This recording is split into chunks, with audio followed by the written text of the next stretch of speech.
When I see the towers fall, it cannot be denied. Sveiki atvykę į Mykolo Žilinsko galeriją, į kurią birželio 6-9 dienomis sugrįžta Audros meno programa.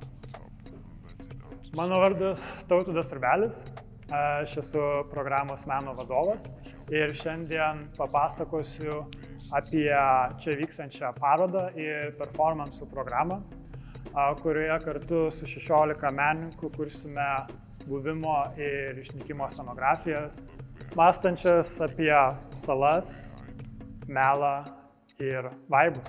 Šiais metais turim daug fainų menininkų, tarp kurių Joe Holder, pakviesanti nusileisti į vandenyno dugną ir ten išnykstančias perskyras tarp žmogiško ir nežmogiško Tomas Daukša ir jo fontanų reljefai bei Lee Poré, kuri savo instaliacijose trina ribas tarp skaitmeninio ir mitologinio, bei Matilda Tjader, sukursianti garso kūrinį specialiai šioms unikalioms erdvėms, į kurias beje įžengsime paskutinį kartą prieš galerijai užsidarant ilgai renovacijai. Meno programa neapsiribos Žilinsko galerija.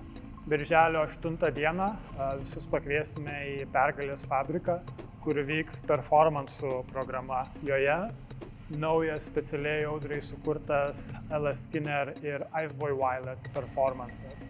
Taip pat Malik Nashat Sharpe naujas darbas Goner ir Jetelna Hermanis pasirodymas. Beje, Žilinsko galerija nemokamai. Sutiksim galerijai, Pergalėj ir šokio aikštelėse.